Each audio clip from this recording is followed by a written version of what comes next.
Today I am going to tell about digestive system. आज मैं आप सभी को पाचन तंत्र के बारे में बताने जा रही हूँ. Digestion is a process in which the complex food is broken down into simple substance that is absorbed by the body. Digestion एक प्रक्रिया है जिसमें हमारे खाने को छोटे छोटे टुकड़ों में तोड़ दिया जाता है, जिसकी वजह से उस खाने को हमारी बॉडी absorb कर लेती है. The human digestive system consists of the gastrointestinal tract plus the accessory organ of digestion like the salivary gland, the gallbladder, the liver, the pancreas, etc. Now let us know what happens to the food in the different parts of body. आइए अब हम जानते हैं हमारे खाने के साथ अलग अलग हिस्सों में क्या होता है. The mouth and the buccal cavity. मुंह और buccal cavity. The food is taken into the body through the mouth. खाना हमारे शरीर में हमारे मुंह के थ्रू जाता है. The food is physically digested, chewed and cut with the help of teeth and tongue. हमारा जो खाना होता है यहाँ पर तोड़ दिया जाता है और चबाया जाता है हमारे दांत और जीभ की मदद से. Salivary gland secretes saliva or salivary amylase for the digestion of starch. यहाँ पर salivary gland हमें saliva secrete करता है या फिर salivary amylase for the digestion of starch के पचाने के लिए. The starch is broken down into glucose और sugar. Starch जो होता है हमारा उसे ग्लूकोज या फिर शुगर में तोड़ दिया जाता है. That's why we feel sweet when we eat bread or rice alone. इसीलिए हमें मीठा लगता है जब हम ब्रेड या फिर राइस सूखा खाते हैं. The food pipe और ओसीफेगस. फूड पाइप या फिर ओसीफेगस. The food passes into the stomach. Food जो होता है हमारा स्टमक में आ जाता है through the ओसीफेगस और फूड पाइप. ओसीफेगस या फिर फूड पाइप के द्वारा. The stomach is a thick walled bag. Its shape is like a flattened U. हमारा जो स्टमक होता है वह एक बड़े सी थैले के आकार में होता है जिसका शेप यू की तरीके होता है. Three types of secretion take place. यहाँ पर तीन चीजें निकलती हैं. Mucus, hydrochloric acid, HCl and digestive juice.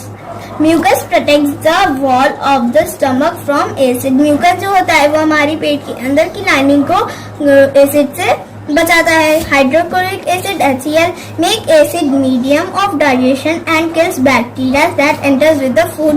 हमारा जो एसिड होता है वो हमारे खाने को एसिडिक मीडियम बना देता है और हमारे जो बैक्टीरिया होते हैं उनको मार देता है जो कि हमारे खाने के साथ अंदर आते हैं. And help the digestive juice. और डाइजेस्टिव जूस क्या करता है? डाइजेस्टिव जूस पेप्सिन और रेनिन डाइजेस्ट प्रोटीन. पेप्सिन और रेनिन हमारे प्रोटीन को पचाने में मदद करता है, जैसे कि pulses, curds and milk. Pulses दाल, कर्ड या फिर दूध. Now our food passes into small intestine. अब हमारा खाना छोटी आंत में पहुंच जाता है.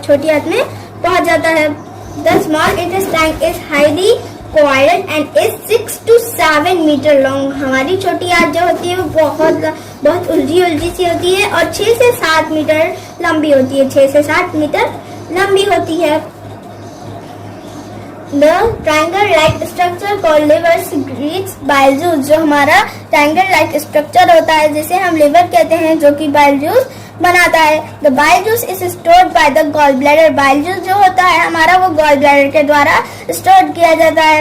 By the bile duct, the bile juices passes into the small intestine. Bile duct के द्वारा हमारा जो bile juice होता है वो हमारी छोटी आंत में आ जाता है. This is the pancreas. Pancreas is a large cream colored gland.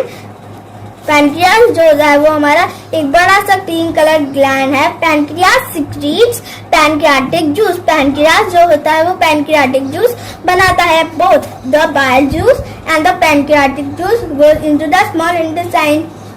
Digestion medium is basic due to pancreatic juice and the bile juice. यहाँ पर हमारे खाने का बेसिक मीडियम हो जाता है किससे? बाइल जूस और पैनक्रियाटिक जूस से. Digestion of fats, oil and ghee take place. यहाँ पर फैट्स का डाइजेशन होता है जैसे कि ऑयल या फिर घी. Digestion complete of all undigested starch, protein, fat, etc. यहाँ पर सारे जो कुछ हमारा स्टार्च नहीं बचा, कुछ हमारा प्रोटीन नहीं बचा, कुछ हमारा फैट नहीं बचा, तो यहाँ पर सबका डाइजेशन हो जाता है। After digestion absorption of nutrient take place. Digestion के बाद यहाँ पर एब्जॉर्प्शन होता है थ्रू विलाई के द्वारा।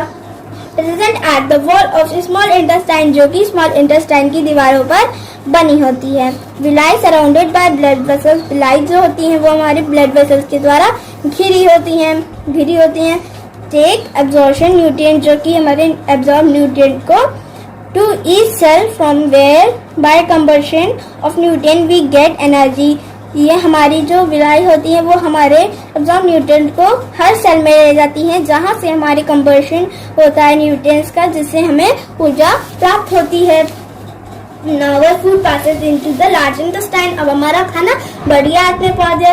Large intestine is 1.5 metre long. Large intestine जो होती है वो 1.5 मीटर लॉन्ग होती है।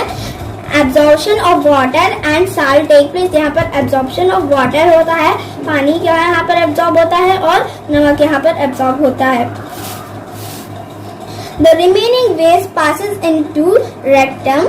जो हमारा खाना बचा होता है वो हमारे रेक्टम में चला जाता है। It is removed from the anus to time. Thank you.